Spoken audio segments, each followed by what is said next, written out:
Hello and welcome to Basic Folk, where we have honest conversations with folk musicians on the Bluegrass Situation Podcast Network. It's me, Cindy Howes.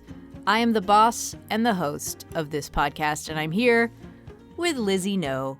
Hi, Lizzie. Hi, I'm Lizzie No, and I'm seizing the means of production from my boss and overlord, Cindy Oppressor Howes. That's right. You just let that sink in. Oh yeah, the guillotine is coming for Cindy. She's lived high on the hog for way too long. Oh my gosh. Okay, so first of all, before we get into any of this nonsense... Excuse me, the revolution of the working class is not nonsense, Cindy. Agreed. Before we get into it, David Wax Museum, both Suze and David are on the podcast today, and we're going to get into that momentarily. Also, if you would like to sign up for our newsletter, you can do so at our website, basicfolk.com. You can also become a contributing member to the podcast and help us survive and thrive in this capitalist economy. Or you can follow us on social media at basicfolkpod. So you were saying something, and it reminded me of socialism. And it reminded me that my wife was like, we should watch Chernobyl. Like, she's been... It's a good show. Ever since we got together, she's like, we should watch Chernobyl. And I'm like, I don't think I want to. It's very intense and graphic and scary. We watched the first episode, and it was all of that and more. And I don't want to watch any more of it, but I feel like I might. I feel like I might. I loved the show, and it's haunting and horrible. And a real story. Yeah, that's what's hard when it's a real story. You can't be like, it's just TV. It's not just TV. I also just watched Charlie Wilson's War.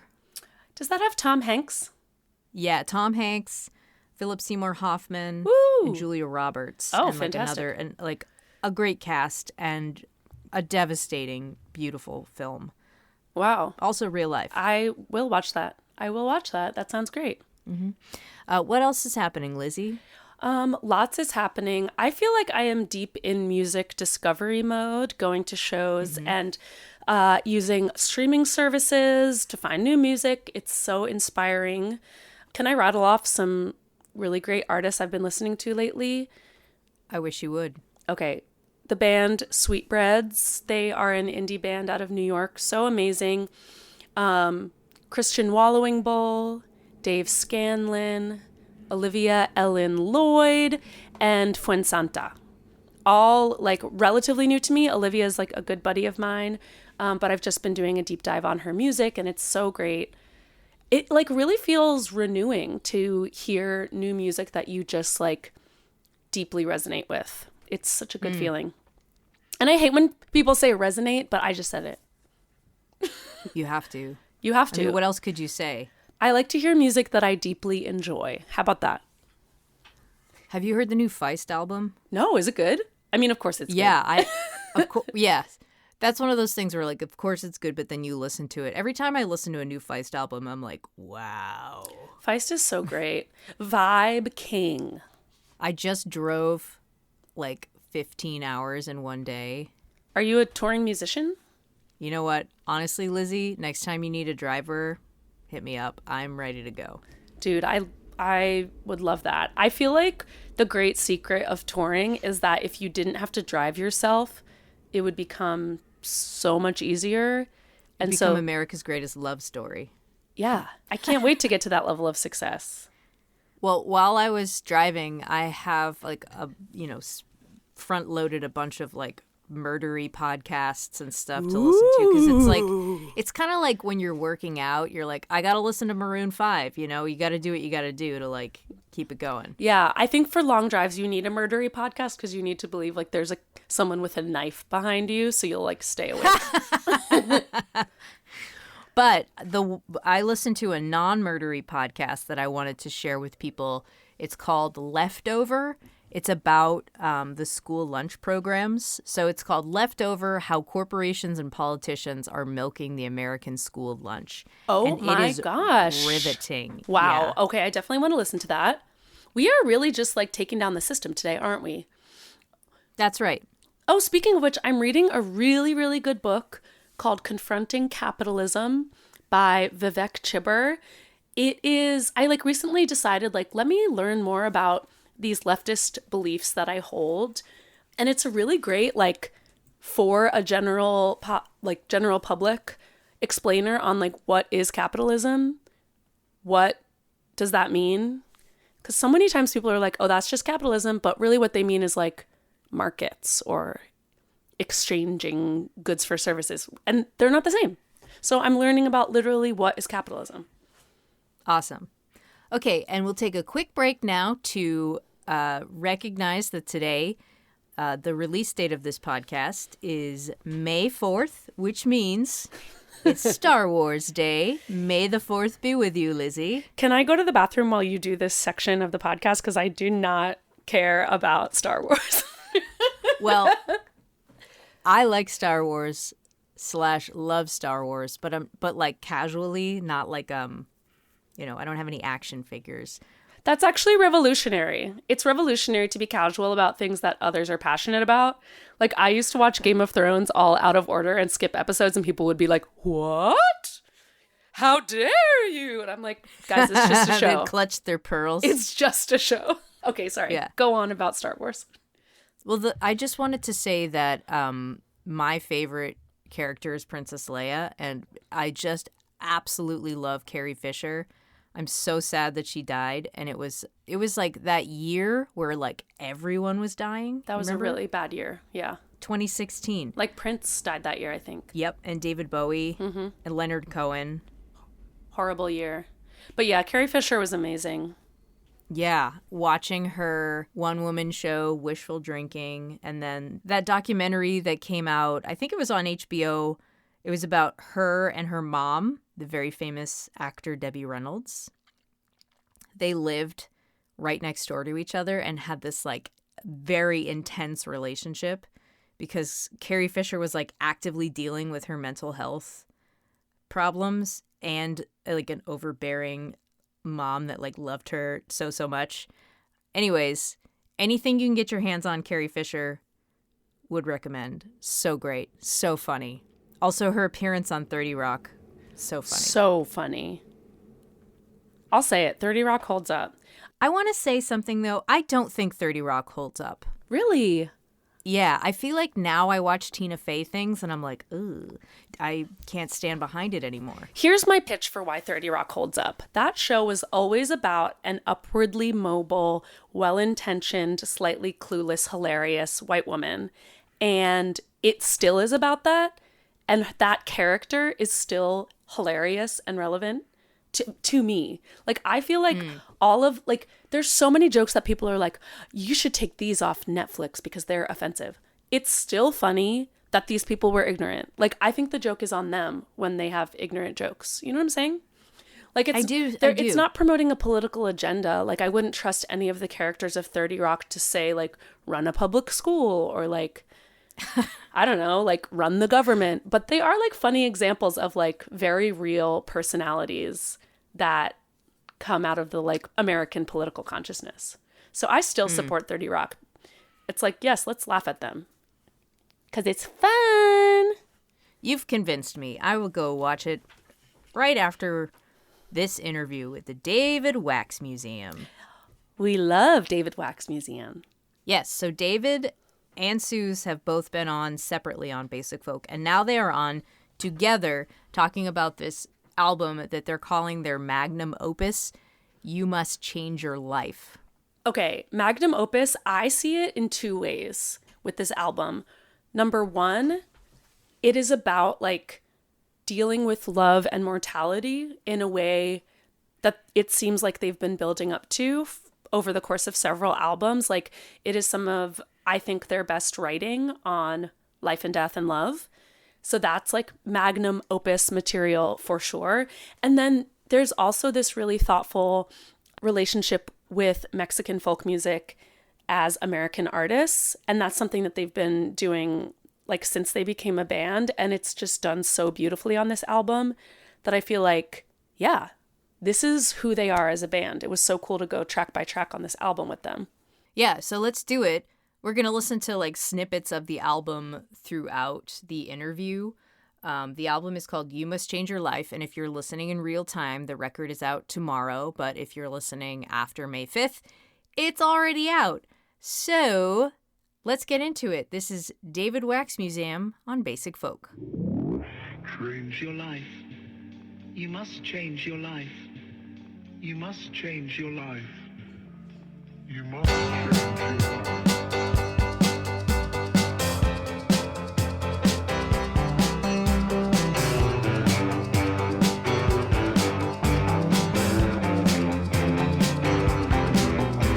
Going through the motions, trying to pay the bills. Nothing too fancy, wearing shirts with less frills. Nothing's really clicking, you're in a funk. Feeling like an iceberg that just lost a chunk. You must change your life. All right, everybody, we've got everyone in attendance. Lizzie is here, David is here, Suze is here. Welcome back to the podcast, David and Suze. It's so nice to see you guys. Thank you so much for having us back. I felt a little trepidation about reaching out again with this new record because I was like, oh, did she feel like we were just on? But No. Then I was like, there's so much to talk about, and I thought it'd be so fun if we all got to do it together. Yeah. Well, yeah, and I didn't get to be involved in those previous interviews, so now I can insert my biases. Can't wait. Also, I was thinking about this. I feel like the David Wax Museum at some point is going to do some kind of festival or workshop in Mexico, and Lizzie and I want to be there as the podcast that is on site. Okay, great. You said it first. Yeah. Great. Yeah, we can be the on-site interviewers. Poolside is the adjective that describes my spirituality. Mine too. Coincidentally. Okay, this album, You Must Change Your Life. If you're listening in real time, it's out tomorrow. But if you're listening after our episode release date, it's out now. Before we get into the songs track by track, I have a very long question to ask the both of you, actually. So David had a near-death experience around Thanksgiving of 2022. Is that what you would call it, near-death experience? It depends on who you're asking. An event. So to sum it up very simply, David passed out on a treadmill, hit his head in several places. Suze found him. He seemingly died in Suze's arms. He came to, went to the hospital, and that has led to many months of uncertainty, lots of rest, lots of tests, lots of doctors, and most likely a newfound relationship with death. And you guys sent us some press material for this album.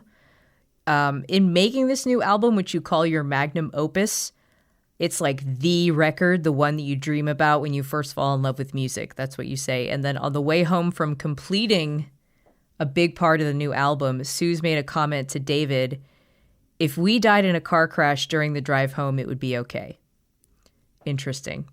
Thinking about these two major life events, especially Suze, because you were there. David was out to lunch during this near-death experience. How has death evolved for you? When you say something like that, like it's okay if we die right now because we made this album, it's sort of said tongue-in-cheek, but you can't really say that type of thing jokingly.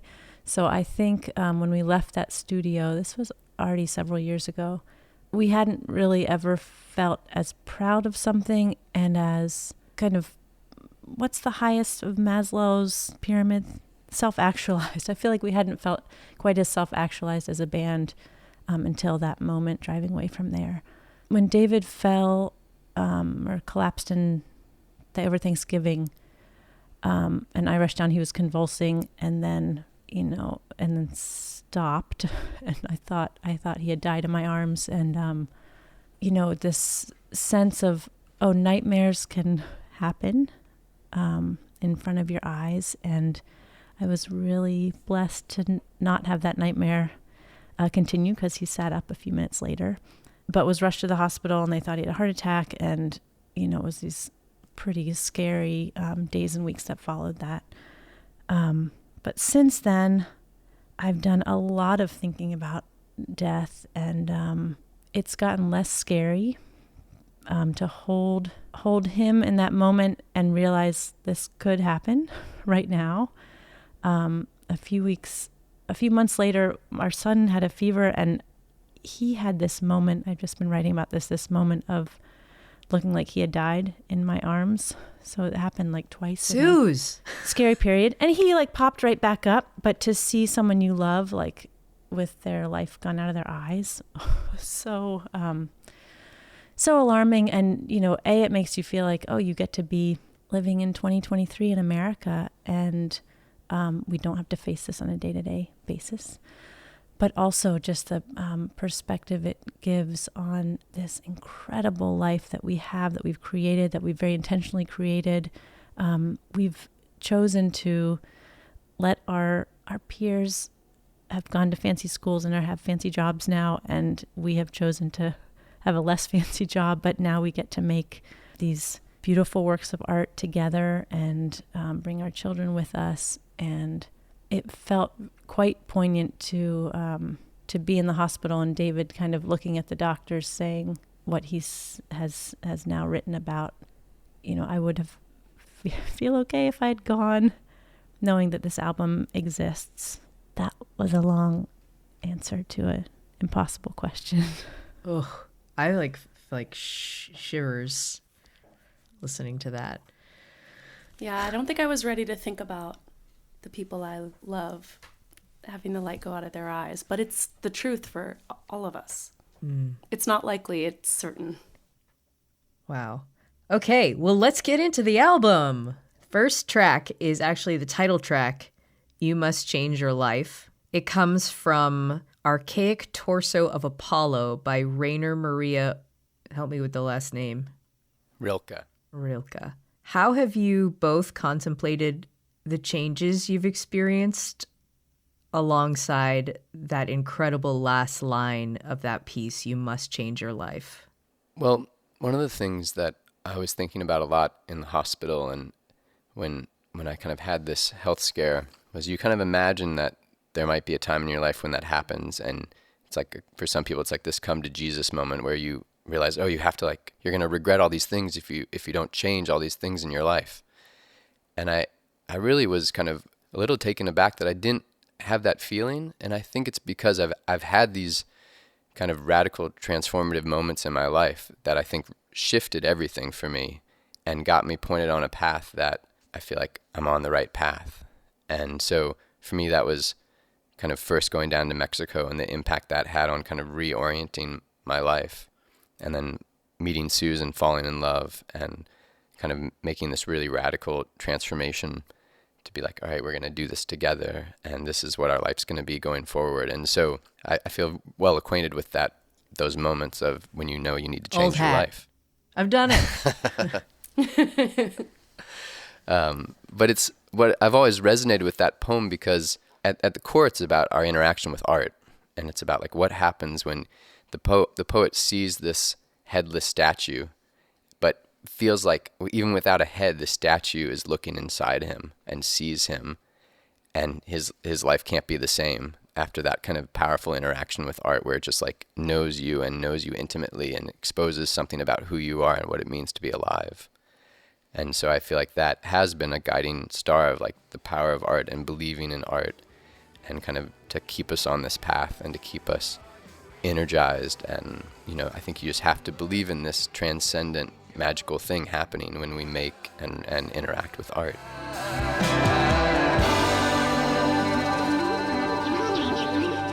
You must change your life. You must change your life. You must change your life. You must change your life.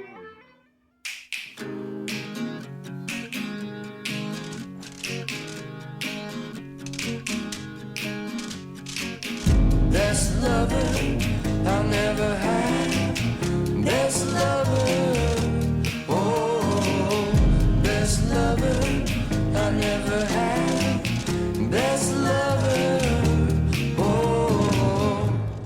I want to move on to your next track, Best Lover. What was the first form that song took? What did the demo sound like? And can we hear the story behind how that bass sound came to be? we tried to record this song so many times, and we couldn't get it right. And we were playing it live in like a real sunny, like this is like a summer sunny upbeat song, and the little guitar riff was like sounded like Here Comes the Sun, and it was working live. But when we went into the studio, it had that thing that happens sometimes where the live version that works just doesn't translate into the studio, and it sounds smaller and underwhelming.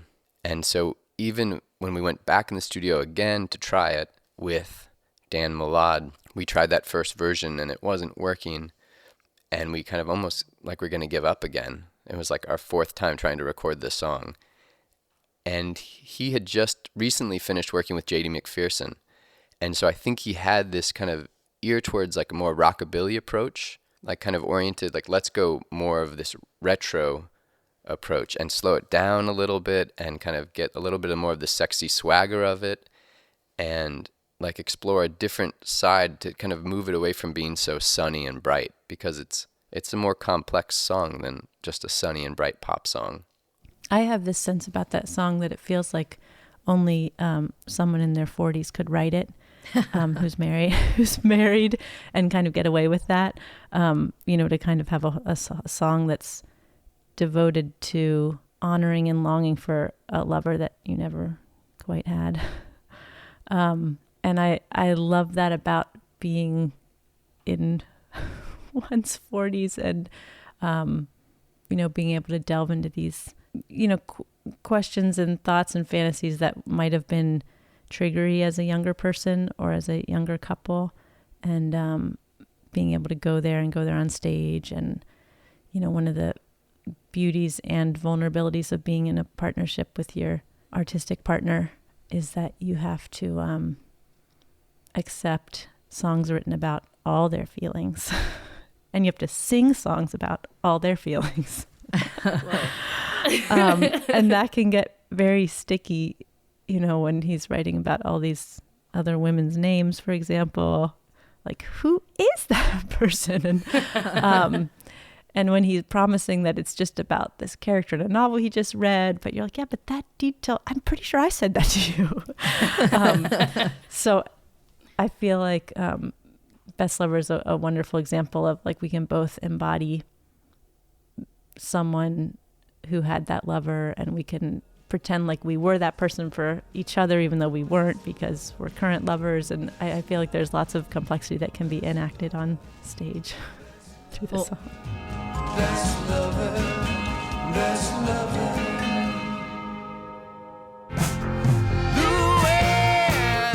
Luann, shapeshifter, fate twister, there's no one swifter than mine. Truth sifter, no one gets me off like you. The next song, Luann, a question for Suze, actually. So, like, this song celebrates the lover as a badass, powerful woman. And that one's definitely me. That one is definitely me. Okay. For sure. Well, like, no, just question answered. From David's perspective, it's like, obviously that song's going to be about Suze, but like, Suze, to you, who is the woman? We have this wonderful mentor who's one of the most eccentric people we know and love. And he always wanted us to bleach our hair blonde and go platinum, like back in our 20s when we were still like, we still dress in old clothes from the Goodwill. But anyway, he wanted us to be really extreme versions of ourselves or larger than life. And he said, that's why people go to the theaters to see, they don't want to see you. They want to see this, mythical version of the feminine and masculine in our case, or whatever versions of ourselves we aren't in real life.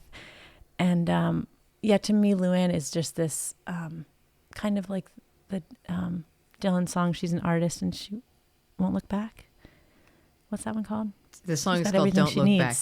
Don't Look Back. So, I guess to me, Luann is just this, the mythical version of myself or of any of us that we can only tap into sometimes and hope to tap into as often as possible. Mine is named Lizzie No. I'm very familiar with that person. I have a different question about Luann, which is how did you record those harmonies? That sounds so compressed and cool. There's something in your press notes about a telephone. The telephone vocals were the ones that are kind of panted in the background. Oh, wow. So those ones were through the telephone. So someone was literally on the phone? Me? No, there's a Did I do special that? type of we did it. We both did it. Oh, I'm glad David's here. My memory of most things detail oriented when I had small children is very faint. I sang into a telephone, you're saying? It's a special type of telephone microphone that gives you like a real lo-fi. You like purposely are looking for a lo-fi color in your vocal. And it was one of the many tools and tricks of Dan Molad. And I think all that incredible vocal compression sound is his kind of post mixing. Because I don't remember when I was recording it, that was not what I heard in my ears. But he's just a brilliant engineer, producer, mixer. And so he kind of really latched onto that sound. And we loved it instantly when he sent it to us. And like we were surprised that was not how I'd imagined it. But it just like gave it a fierceness and like an edge. Mm-hmm. It's kind of like a magical static. That's really cool about that song. Yeah, there's a lot. I mean, it's fun with your questions, and I didn't give Dan enough credit for that bass. I mean, that's his bass part. He just kind of was like, all right, we're going to try this vibe and change the chords up like this. And I've got this 6-string bass. And that was one of the few things he brought with him from LA was just this 6-string bass. And it was like, something that you're just going to play a more melodic bass line on. And then that hook was just him doing that. So, it was just kind of, I think that's one of the things that was just so magical. We've worked with so many amazing producers. We've been so fortunate. But it was so exciting with this record, just feel like these songs align so well with him and his gifts and the band that we're assembling and kind of where we're at in our kind of arc of maturity and sonic kind of evolution. It's just like everything just synced up so perfectly.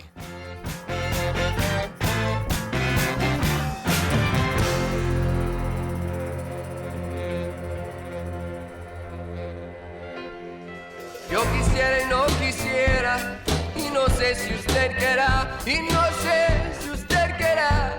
Yo quisiera y no quisiera que mojara tu panuelo y me dieras la mitad. Yo quisiera y no quisiera, y no sé si usted querrá. Okay, Ahualulco is a song that explicitly tells the audience to dance. I have found in my touring life that a lot of US audiences, particularly folksy audiences, are resistant to getting their bodies involved when it comes to witnessing live music. So how have you cultivated an audience that's able to hang? And like, how have you gotten over that barrier and that cultural difference where like people are sort of like sit quietly and clap quietly? Like when you're bringing to the table this music that's very body centered. It's a great question. It's something we still struggle with a lot. I don't think we've cracked that code. And it's interesting because I used to have a really antagonistic relationship about it with the audience where I would kind of like be mad they weren't moving, and I would kind of get ornery and like try to like figure out ways to get them to kind of get over that internal barrier that they have as an American audience. Because like you're saying, it's just in so many of the different folk music scenes in America, it's just not part of it, and we just like have lost that. It's part of our culture that's kind of atrophied. But it was something that when I was in Mexico I just loved, because it was like, all right, here's the dance steps, everybody does it, like it's essential. You can't do music without the dancers. Like the folk musicians wouldn't do it. They'd just be like, it's like you take out, you cut off someone's arm. It's like it just Right. doesn't. Music needs that. It's supposed to be where the wood is. Yeah, exactly. And so I mean, I think we knew, and we've connected with an audience that has been drawn to the kind of the Latin rhythms of the band, and that's been kind of an explicit part of what we've been doing since the beginning. And I think that for the people that are primed and ready and like want to have that kind of musical dance experience, like we've got it for them, and they've kind of been drawn to the band and have provided that element to our shows. And I think we knew at some point when we started off so much more in the kind of seated theater folk club vibe, and we just knew this is weird. The bigger the band gets and the more dancey we get, that disconnection is really jarring. And so I think it's just kind of figuring out, well, that works fine if it's just Suze and I playing the folk show for that crowd. But if we're going to, have the full band and it's going to be this real, like, leaning into the dance music that we're so heavily drawing on, then we need to figure out the right place for that and kind of tailor the set to that.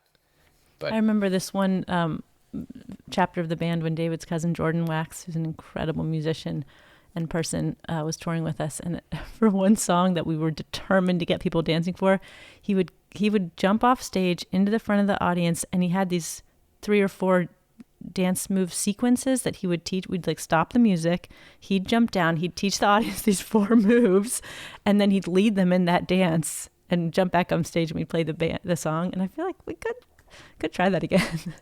Felt successful. The Mighty Mighty Bosstones has had their own dancer on stage to teach everyone.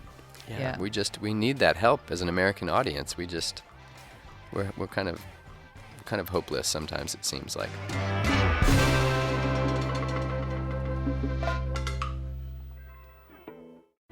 I know love is coming for you. You tell yourself it can't be true. I know love is coming for you. Be patient. The song Be Patient seems to be doling out some advice about patience. Who are you guys talking to in this song? Like, what is your hope for the intended listener and their understanding of patience? And then how did it help your relationship to patience to write this song? It came out of just all these incredible female friends that I had kind of in my mid-30s to now, that they were all like so ready to find love and to have partners and have kids, and they'd kind of, I felt like when I would talk to them, it seemed like they'd given up hope on that.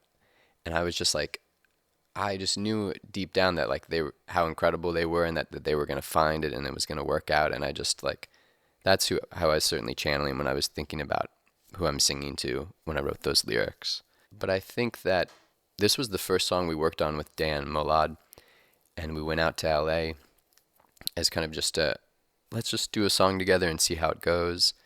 And it seemed like something we could cut in a day because it was, it's a pretty straightforward song. And while we were working on it in the studio in LA, we were getting texts and seeing everything on the front page of news of all the newspapers in the world, because it was the day of the Unite the Right hate rally in Charlottesville, Virginia, in our hometown. So I can't like separate the song out from that, because the making of it was us trying to kind of at the same moment as all this terrible stuff was going on in our hometown, to try to kind of put out in the world this really simple offering of love and patience and hope for something brighter beyond where we were at that moment. Yesterday, not to make light of that because that is as dark as it gets, but it's also become such a great, easy, hooky line to sing to you, for instance. I was going to text you that song yesterday. David's just like chomping at the bit for this band to be even bigger, and then bigger than that. He has so much ambition and drive and is never enough. So yesterday I'm just like, I was going to send you that song, and I was going to send you Don't Lose Heart, another song of ours. Oh my God. Has Suze done that before, David? Or she'll send you your own songs and be like, hey, buddy, check it out. I stopped myself yesterday. I knew he would not take it. That's the worst, but it's also the humor. best. Right. Be patient. But I am a man of flesh and bone.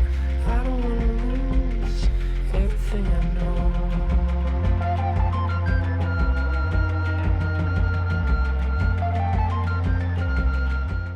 Okay, how did your engagement with Huapango music inform the rhythmic instincts that you leaned into on the song Desire?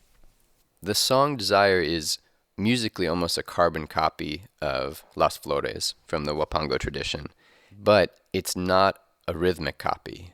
The rhythm of the Huapango music is so specific, and I've found that it's been harder to translate that rhythm into the context of the band. It's just people.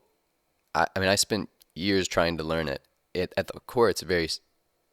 You could say, oh, it's very simple. It's just this, But it's like it's so tricky. It's so tricky, and so it's hard. I found it's hard to write to it, and it's hard to kind of maintain it. And then it has so many dramatic flourishes that they've built off of it. As if once you've built that, once you get the foundation, then they take it off on so many different directions. And so, but that was kind of my entryway into the Wapangera that I play on that song. And I've just developed such a love of that instrument. And I think, gosh, this is such a beautiful, deep-bodied sound that I think when they play it in that traditional way, as much as I love that, it loses something that has drawn me to that instrument the more I play it. And so I felt inspired when I was just fingerpicking the Wapangera. And so when I would just fingerpick it in a much more gentle way in 6/8, but in a more straighter pattern, in a straighter rhythmic feel, I felt like, oh, you can just hear the instrument in a different way, and the way these chord changes happen over it, they're kind of deceptively simple, but there's just like an elegance to it. And so that was just one of those things that I find a song that I've just been playing for years, and I love it, and I've played it in Spanish, and then I kind of slow it down or change the rhythmic feel, and then I kind of can find my own way into it. And so that certainly happened with Las Flores. You know, the traditional song is this, it's more of like an ode to the lover, and he's comparing her to these flowers, and it's kind of using the flower imagery as a way to talk about the beauty of his lover. And I think initially when I started working with these songs and bringing them into the context of the Wax Museum, you know, I would try like a translation of a song, and that was kind of my way in to find my foothold there. But I think the more that I've been doing it, and the more that I've found my voice and kind of my own approach to it, it's like, oh no, the more I kind of listen to what the song is telling me, and what I'm kind of, when I start improvising over these rhythms and kind of have the source material that's inspired me, but then kind of put that in one place and then see where it takes me on my own kind of personal journey with it. I was in the hospital room with my dad when he had this health scare a couple of years ago, and I was working on the lyrics, and that's where the song kind of lyrically came out of for me. Oh, how you were waiting, patient as a cancer, waiting how you were, calm as everything else burns, blazing like a forest, your laugh this go around, moon bone white, ashes cold upon the ground. That night in Richmond when you told me you loved me, that night in Richmond when you said let's sleep in separate rooms, it's too soon. All right, let's talk about scandals. The next song, That Night in Richmond, is about an affair from the perspective of the adulterer. It's a sympathetic song, which is a hard thing to offer someone who is committing such an act of betrayal, at least in my opinion. But can you talk about the decision to write a song that's giving a cheater space to work through their feelings? You want to try to take that, or you? No. David, this is all you. I didn't write this song. I can talk about yesterday, but you should take a stab at this song. Yeah, I think I wasn't sure how the song was going to play out, but I had that line for years and years, that night in Richmond when you told me you loved me. And I had this image of these two people falling in love, but they're kind of like the agony of like wanting to slow it down, and like knowing that at this moment, like it causes so much destruction and heartbreak, and because of the betrayal at the core of it. And I think that I've certainly been drawn to that, and I think there's some common theme in a lot of art where it's like something beautiful that comes out of a lot of pain and heartbreak. And so you kind of want to try to create a space for all that to coexist, I think, in a great work of art. And so it seemed like, trying to, I didn't want to put the adulterer or whatever in that context, like up on some pedestal, or just have it be about the incredible love that he's feeling. or that they're feeling, but I feel like I had to like put that in a place where that is happening. There is something beautiful occurring, but it's in the context of and swirled up with all the pain that is part of it and inseparable from it. So trying to kind of honor it and hold a place for both those to be there. Life on fire, set my life on fire.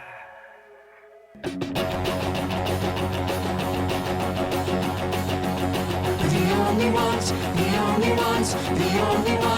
wake in the world. We're the only ones who wake in the world tonight. Only ones in the world tonight. We're the only ones awake. Only ones in the world tonight. Only ones awake. Well, now the other bookend to that part of the story is Only Ones Awake, which is like the joyful, giddy, I can't believe it's real feeling of falling in love with someone that you're not supposed to. The feeling of that song and the story and this, like the scenery of it, reminds me a lot about being on tour, where you're like, I can't believe I get to do this for my job. Like when it's good, when it's not drudgery. What does it feel like, or have you performed that song live? How does it like interact with your feelings about being on tour? We've just started playing it live, and it's so incredibly fun.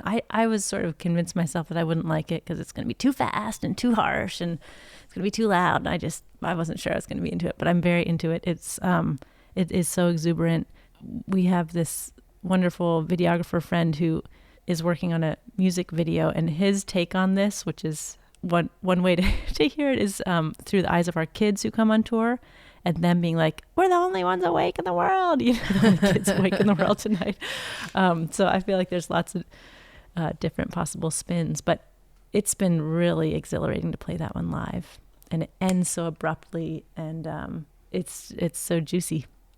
I hadn't thought about it yet in kind of like the context of tour or musician life. I hadn't like, it's going to be interesting to perform it now thinking about that.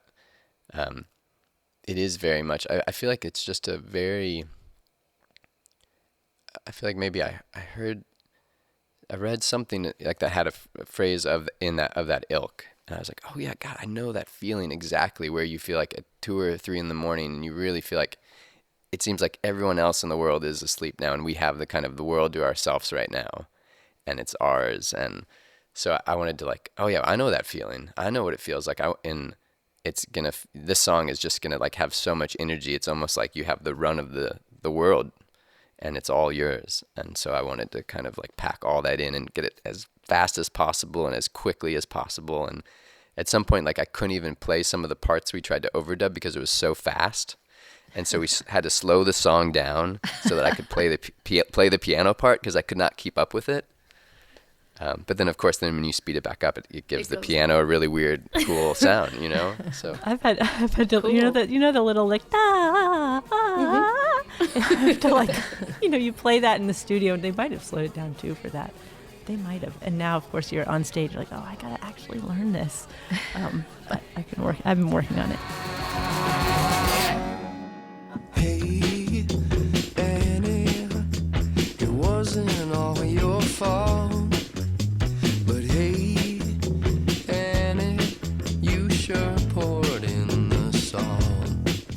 The song Hey Annie, David, you're paying tribute to the bands of the British invasion who blew my world wide open back in junior high in mid-Missouri. It's bands like the Kinks. How did you discover that sound? How did it change your life? And then how do you relate to that feeling now? The Beatles were the entryway for me, like I think a lot of people. And then you kind of like, well, who were they in dialogue with? What other music was happening then? What were they listening to? And then it kind of like you start kind of like the flower just blossoms and you start realizing that there's this like whole world of music that came before you, that you maybe have heard some of those songs on oldies radio or something, but you don't, those like incredibly cool bands with deep catalogs. And so yeah, I loved that music. And I think I just wasn't keyed into music at all, or at that point, I think like I was listening to like, not there's anything wrong with Paula Abdul, but I just like, I just wasn't curious about music that much. I was like listening to my family, we listened to the theme songs of like oldies TV shows or something. That was like the tape we'd listen to in the car, and my mom listened I to had like, that a lot tape of yeah, like a lot of musicals, like great music that I think taught me a lot about music and storytelling. But it didn't feel like mine, or it didn't, it wasn't like I sought it out. But with this music, with like the British invasion and kind of the Beatles being the gateway into that, it was like, oh my God, like this is what music is. I could like, you kind of like realize that you could do that. Like that's how you would want to express yourself, or that spoke to me. And I think also like growing up in the Midwest, like there just wasn't anything like that at the time. Like later as I got older and in high school, then like I realized, oh my God, there's this incredible flourishing alt country scene that we're kind of in the crossroads here in Missouri. Like everyone's touring through here from Minneapolis to Austin, and incredible bands came through. And they were also all influenced by that too. The old 97s and the Jayhawks and Wilco like are all drawing on these same kind of inspiration points. But yeah, it feels so exciting to be able to kind of pull off a song, and kind of it felt like the closest we've come to like doing our own version of what that would sound like through this band's lens. There's something about it that I guess I'll admit that I feel like it feels out of place a little bit on the record at moments to me, or like it has such a unique character that in my mind I think of it as a little different than the rest of the record. But when we were like having to think about could we cut anything, I just was like, oh, this is gonna be so fun to play. I can't cut this. Like it just feels like a perfect little pop song, and I want to be able to play that live.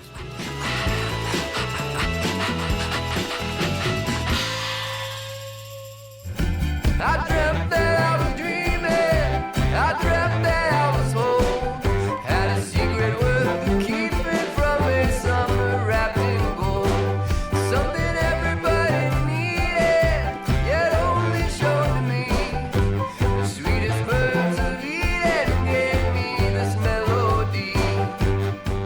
Summer Wrapped in Gold is inspired by, it's a traditional song, La Indita, and that song is tricky. There's a line in it that goes, ¿De qué me sirve ser jardinero si ni una rosa puedo cortar? Which means, what's the use of being a gardener if I can't even cut a rose? And given what we know now about power and the colonial gaze, I think that what a lot of mainstream American artists have done in musical history is to like go to other cultures, pluck all the roses, give no credit. Do you guys have best practices for engaging thoughtfully and curiously with musical traditions that you didn't grow up in? Like, how do you cultivate the garden without cutting the roses when it comes to engaging with Mexican folk traditions? It's a great question. It's one I've been thinking about a lot, kind of for the last 20 years, but kind of particularly as we kind of continue to go back to this well that just feels like it's never ending. And so I feel like, oh my gosh, like I feel so, hyper aware of kind of what it means to be someone outside of that tradition, kind of realizing how privileged I am in the position I am to like, oh, I can just kind of come in here and then go out, and it doesn't work the other way around. It's infinitely more complex for them to come to America to like, I'm coming at it from a position of, like a middle-class white kid that is just, I think trying to be cognizant of that at all times, of where I'm coming from, trying to realize that it's a whole world. It's not just the music, it's tied up into every aspect of life. For me, I think that's been a piece of it where I'm just not going to all these different cultures and kind of trying to, find something cool and put it in our cool band. It's like, well, what does this music mean? Music is inseparable from identity and people kind of expressing what it means to be alive and in community, especially folk music, especially music that's been played and is still played and has been played for hundreds of years in a community.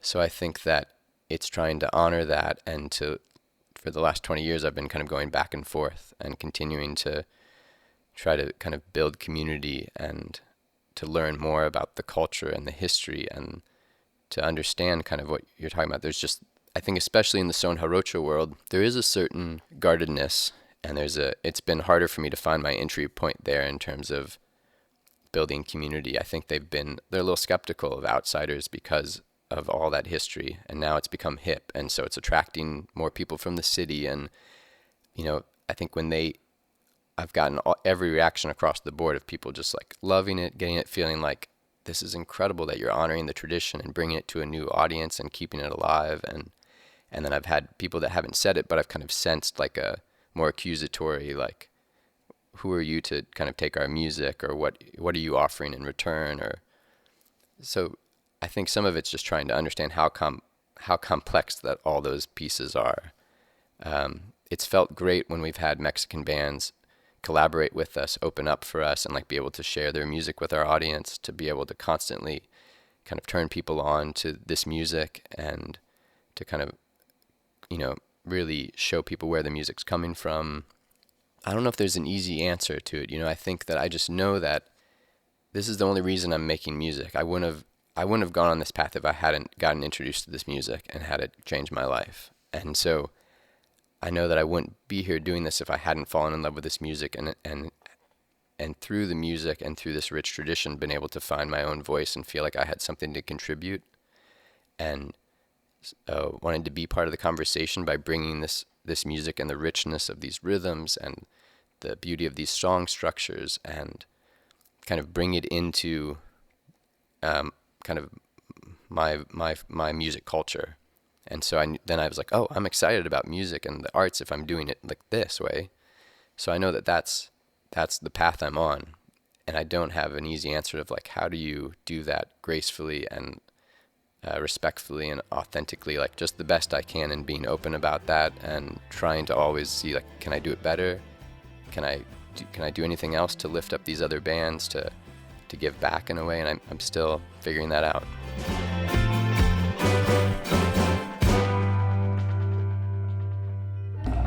Walking down the streets, whoa. All you make these days is a cameo, whoa. The next song, Your Heart's a Piñata. In your track by track, you wrote, this song is the chill counterpoint to You Must Change Your Life. It's the sultry and sad side of the coin when you feel like something has to give and you don't know if it takes more courage to stay or go. So you two already have like a full dance card. You got the band, you have the new studio that looks amazing, by the way. You've got the kids. Suze has been pretty public documenting her journey with mental health. Now there's this thing with David's health, which it seems like you've handled from afar. Who knows what it's like in reality, except for you two.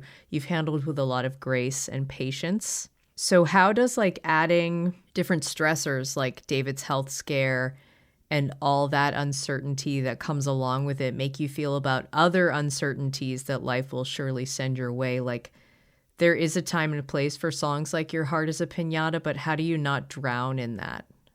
I feel like coming from an experience of a pretty significant mental illness diagnosis in my 20s, a bipolar disorder diagnosis after experiencing extreme mania and extreme depression, forced me to tackle the very biggest questions early on. Like, who am I if I'm not my brain? Who am I if sometimes I'm up here and sometimes I'm down here? Like, how would you even answer a personality test when you're like, well, are you asking me today or next week? And, tackling just the biggest questions of how to cope in a human body on this planet. So I feel a little bit of this sense of like, bring it on, because there's, we have had the most incredibly lucky, gifted life you could possibly imagine. This studio that Cindy's referencing is this beautiful, small wooden cathedral full of light. We're in it right now. It has all these little nooks and balconies and lofts. We had a band staying here last night. We have an Irish band coming on tour staying tonight. We have another band staying here tomorrow. We're kind of able to give back and share this space now after having so many spaces shared with us. But the building itself to me feels like this testament of all the goodness of people giving back to us after, we've traveled around the country for 16 years in a minivan and then in now a bigger van. And kind of exchanged energy and art and music and singing with people. And during the pandemic, they exchanged back with us their cash and their capital and helped us build this beautiful space. And the fact that we've been able to pull off being married, having amazingly stable kids, not having another job for 16 years, through incredible support of our community that we've built. The like gift part is so huge and abundant, and I feel like obviously things like David's health scare are going to happen, and as you said in the beginning, Lizzie, like everyone has an end point of this physical life, so that's all coming our way. So to pretend like it's not is problematic. Part of my extreme depression in my 20s was kind of seeing the kind of incredible environmental destruction coming our way and realizing that if I didn't come up with a way to deal with that, I was going down too. And I did go down into severe depression. So I feel like my whole adult life has been trying to figure out, how do you continue to wake up, continue to eat, continue to do these basic things and hold all that scary stuff in there too. And for me, it's been a real, not in a bubble that crappy stuff doesn't exist, but I've had to really decide very intentionally to focus on this small thing that we're doing. Our two small people, these songs, going from one town to another, finding a place to stay, getting food from so many generous people, keeping my focus very small, but also to me that's very deep and divine and holy to focus on those small things.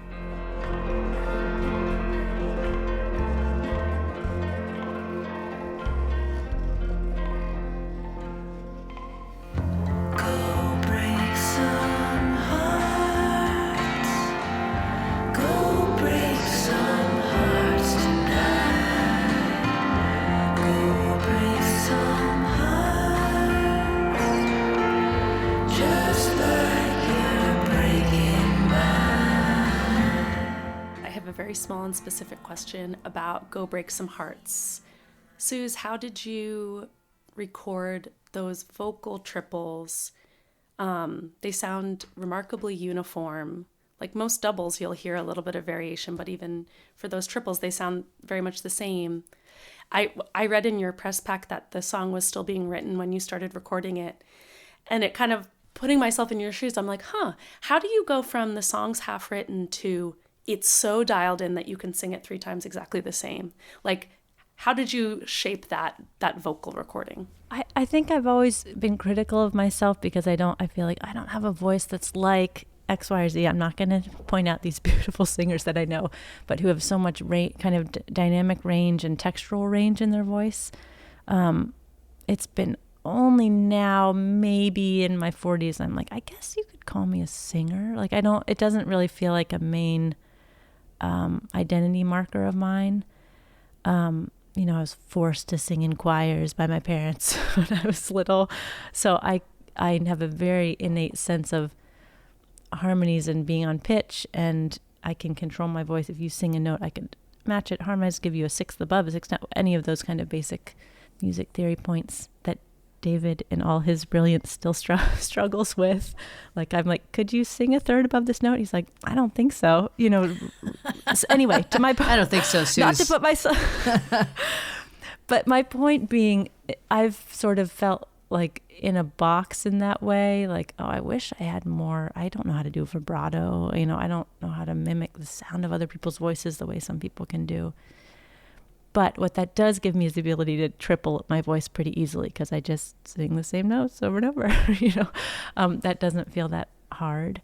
That song, the chorus is an arpeggio. Go break some hearts. Right? It's very simple. That's a very simple musical concept, an arpeggio. We all know that, those series of 4 notes. And the chords under it are a 1 chord and a 4 chord, which are pretty much the most basic chords in the Western musical canon, as well as the 5 chord. But to me, that song, like that chorus of it is so, I can like imagine it can bring me to tears right now. It is so deeply beautiful to me. I can't even express it. So when David was working on that song, I like was like, I am singing this no matter what, David. You're not going to sing this one. I've got this one. And I still feel like it's going to be covered by some amazing singer with an amazing voice who doesn't have to triple their voice to make it sound incredible. So all you beautiful singers out there, I hope someone covers that song, because to me it's Who's the cream of dream crop. to cover that? Oh gosh, don't put me on the spot like that. Don't put me. Come on, Suze. I mean, the person who I was Is it thinking with me? that incredible It's voice me, is right? Oh, Cindy. No, I was It's thinking Cindy. about We were all thinking it. was Rachel Price with Rachel yeah. Price Rachel with Price. with her the sort of like when someone has the incredible fluency in their voice, right? I mean, she's an epitome of vocal fluency, but I think Natalia Lafourcade did like a great version of it. Yes. I'll get back to you on that. There are lots of people I can imagine covering that song. Maybe I'll send it to them. Or get you to send it, Cindy and Lizzie. Okay.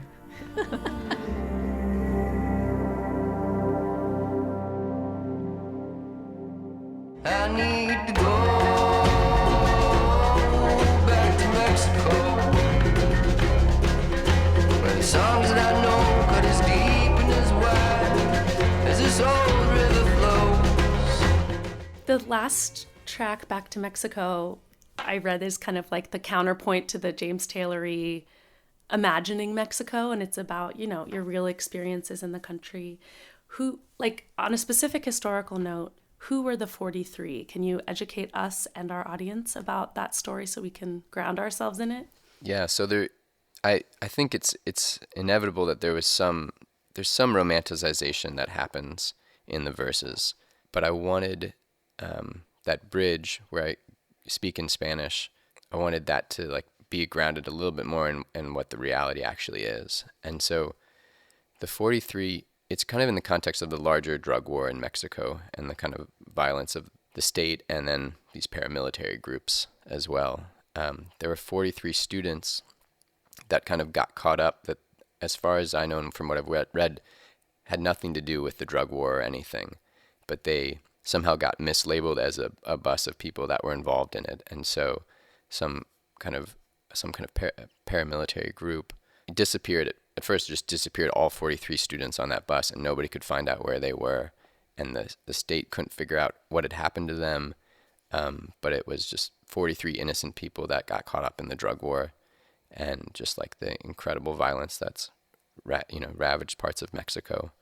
And so they've been it's been a rallying cry to kind of like for accountability for the state to actually go figure out like what happened to these 43 people, find their bodies, hold people accountable. And it's become symbolic of that happening in so many cases on smaller scale throughout Mexico. There've been so many terrible stories of people disappearing and being killed by the drug gangs or by somebody affiliated with kind of narco-terrorism.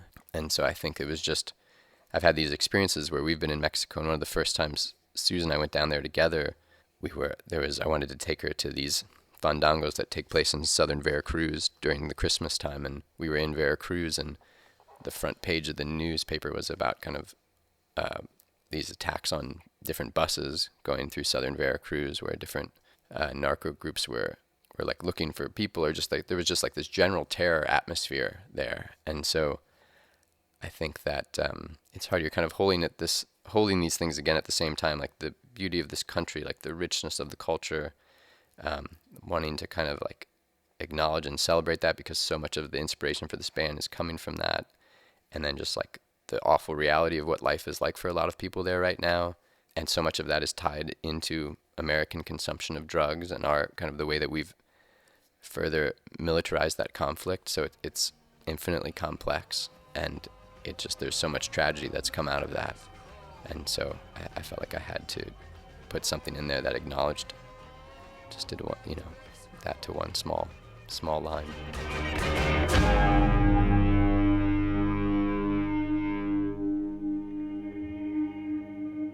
I know we have a lightning round, but I have a question for myself and for our listeners. Who are, can you guys name a couple of contemporary artists that are in this similar lane, who might have inspired some of the songs on this album, like some Mexican artists that we might not have heard of that we should be listening to? Sure. Well, it's exciting that Natalia Lafourcade is getting more well known, and she's done incredible work recently with these kind of folk records that she's especially been Yes. collaborating with Los Cojolites, which is one of the main Son Jarocho bands that has Her toured. version of Hasta la Raíz is unbelievable. It's like, Yeah. that's a timeless recording. Incredible.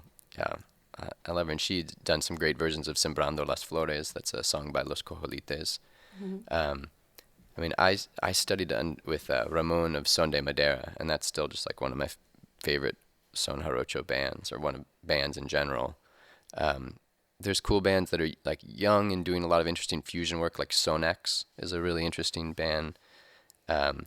Pájaros del Alba is this amazing band that I love from Veracruz that does really interesting arrangements, but in a very traditional styling.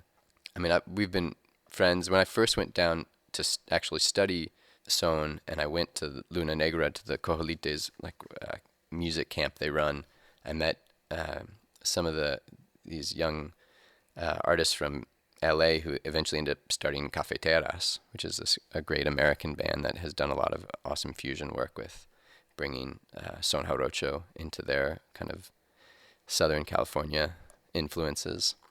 All right, everyone has their homework. They're further reading and listening.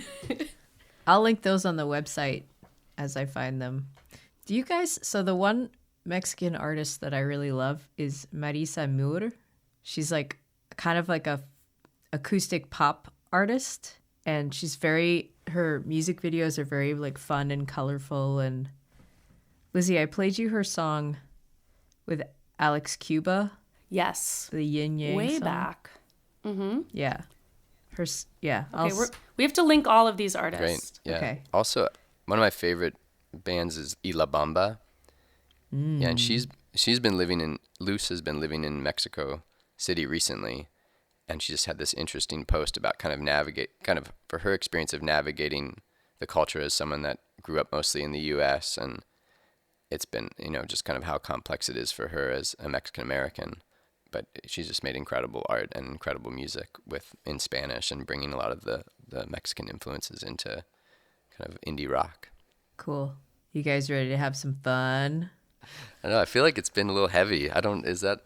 Yeah, well, listen. Fun would be nice. Listen, this is basic folk. Yeah. We're here to go deep. And we're complex, I love so it. we're also here to laugh. So Susan and David have each done lightning rounds individually. This is a new iteration of the lightning round when you're on as a duo. This is called Which One? Lizzie, would you care to explain the rules? The rules are, I feel like there was like an old TV show like this. Like, it's sort of like the Newlywed Game, but it could be platonic. Basically, we just say a thing, and then as quickly as you can, without thinking too hard about it, you say the name of the person in the couple who embodies that. So for example, like, we could do one with me and Cindy. Well, we'll give you a count as well. So Oh yeah, we'll go 1, 2, 3, and then you say the name, both of you simultaneously. Like, Should we say our name in the third person? You would each say your name in the Yes. third person. Uh-huh. So third it's either person. going to be. So, let's do a sample one with me and Cindy. okay. Which one has a cat? 1, 2, 3. Cindy. Cindy. Yeah. You get it? It's pretty complicated concept. Well, the questions are going to be harder than that, so just get All ready. right. Lizzie, do you want to start? Yes. Which one is a better cook? 1, 2, 2, 3. Suze. Phew. You get it. Which one is more stylish? 1, 2, 3. Suze. That's what I was going to say too. Me. Which one has jokes? 1, 2, 3. 3. David. Neither of us. That's what I was going to say too, but I wanted to. Okay. That's why I cringed. Can you believe neither of us are jokesters? We have Only on stage. and our son is gonna fill that role for the whole family. We don't. Which one is everyone's friend? 1, 2, 3. Suze. Misanthrope Which over here. one? Which one remembers names? 1, 2, 3. 3. David. Which one remembers birthdays? 1, 2, 3. Suze. Now that's complicated because you're the one that's everyone's friend, but you don't remember their names, but you do remember their birthdays. That's why partnership is important. Okay, which one reads more? 1, 2, 3. David by like 200,000%. Okay, this is the last one. Which one has a sweet tooth? 1, 2, 3. Neither. Wow. Really? I should have done more neithers. This has been a hard-hitting lightning round. I'm learning a lot. Yeah, me too. Mr. and Mrs. There weren't any Museum, oh yeah. thank you so much for being on Basic Folk. Congratulations on the new album. You Must Change Your Life. Thank you guys for great questions and for spending the time. This episode of Basic Folk was produced by John Nungesser. Alex Stanton composes our music. Basic Folk is on the Bluegrass Situation Podcast Network. You can find all our episodes there. You can search for us on the SiriusXM app under Basic Folk. Check us out wherever you get podcasts or at our website, basicfolk.com. Thank you for listening. Please share this episode with a friend. Rate, review, subscribe. We'll talk to you next time. Bye. Bye.